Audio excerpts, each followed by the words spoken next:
Welcome to Read 663. I'm Dr. Sharon Pitcher, Towson University Graduate Reading Program.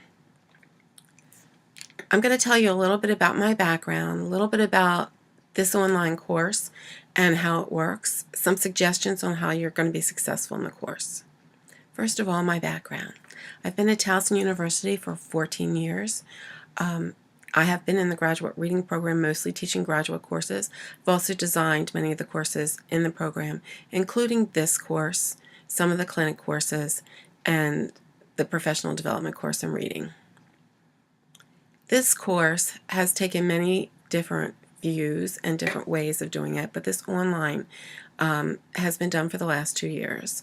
I'm constantly changing the course, adding new video, new ideas, especially with the implementation of Common Core. Common Core is throughout this course. I was a reading specialist in schools before I came to Towson. I taught in both Baltimore County Public Schools and parochial schools. I also directed different programs during my 20 years. I directed family literacy programs and adult literacy programs in Baltimore County. You'll see all of this will come to play in some of the things that you'll read that I've written in the past, or some of the things that I will suggest in the next coming weeks. I also was the director of the reading clinic for 5 years, so you'll also see references to how to be successful in the reading clinic if you're in the graduate reading program. I know there's a variety of people in this class. Some people are in the graduate reading program, some people are coming from special ed, and there are some MAT students as part of the course. I really love that mix because we each add a different perspective. So never hesitate if you're coming from a perspective other than the graduate reading program to ask questions or to add your perspective. I think that makes it really good for all of us because we learn from each other.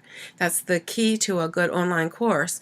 You know, when you're in a regular class, you create a community. We also try to create a community in online courses. That community consists of doing things like blogs and discussion groups where you share your ideas and you feel a connection with people.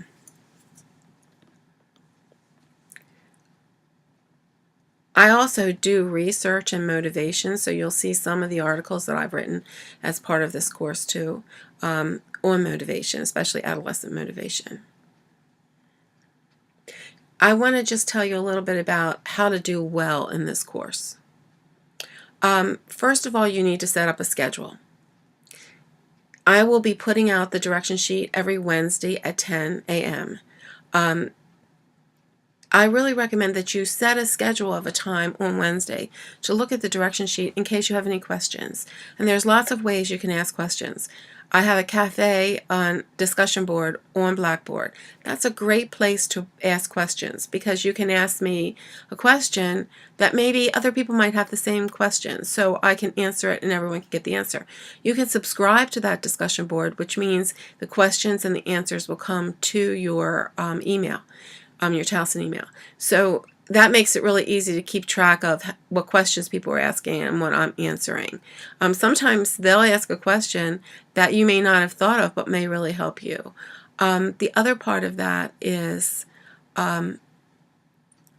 you can ask a question if it's particular to you by email. I'm fine with that. During the week, weekdays, I usually have my email up on my computer and I try to answer immediately if I get an email. You'll find that I'm pretty quick with that. If you don't get a quick email answer, I'm either teaching a class because I'm teaching a Towson seminar for freshmen on campus this semester, or I'm in a meeting, or some other thing where I can't answer right away, but you'll usually get an answer within a couple hours. On weekends, I don't usually check email. So make sure that you're scheduling a time to look at the discussion board, to look at the weekly direction sheet so that you can post to that discussion board if you have a question or email me if you have a question. Additionally, some people might have a question that they need me to talk through with them. You can call my Towson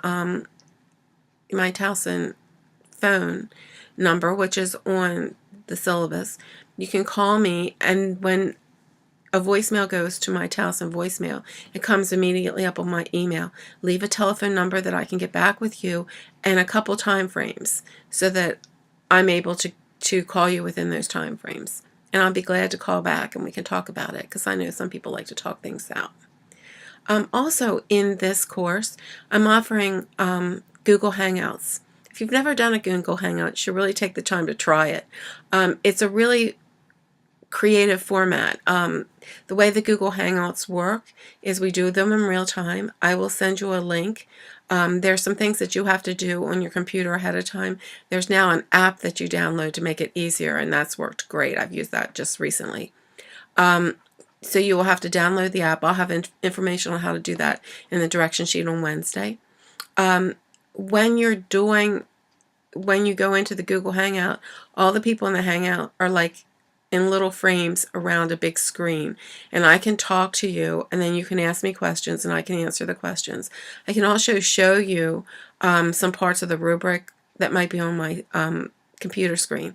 So that's an also great way right before a project for you to make sure you understand how to do the project. Sometimes people don't ask questions, make a mistake of doing more than they need to do, and I don't want you to do more than you need to do. So you might want to try to take part in those Hangouts. I scheduled the Hangouts for Thursday at 7 p.m. thinking that would give you enough time to look at the direction sheet and also for you to be home from your jobs during the day. If that doesn't work for you, send me some other times. I could reschedule a couple of them so that at least everyone can make one if they really want to do it. So the Hangouts are also recorded and posted on YouTube, so you always will get a chance to actually watch it if you don't get to participate. But participating is actually really fun, so you might want to try to do that. So whether you are a first-time person for online or you've taken many online courses, I hope that you will feel comfortable in this online class. I never do anything except for the Hangouts in real time. So every week you get a weekly direction sheet. You have the whole week to do the activities, and the activities are due the following Tuesday at 10 p.m. unless there's only one time during this course where I'm doing something other than that 10 p.m. on Tuesday, and that's at the very end where you have to respond to something a little earlier than that. But that's all. So most of the time you can pretty much figure it's going to be Wednesday to Tuesday. So make your schedule. If you have to do your work on weekends, set a certain time that you do the work every weekend. That'll make this course very easy for you to handle. So that's all for me. If you have any questions, I have some more about my background and just some things I like to do on the blog for this week, as I'll ask you to do the same thing. So welcome to Read 63. I love teaching this course. So I hope that we become good friends during this course. I find that I learn more about my students in the online course as to how they learn best than I do in an in-person class. That has a lot to do with how much you share and how much you ask for help. So don't hesitate to ask for help. I love to help.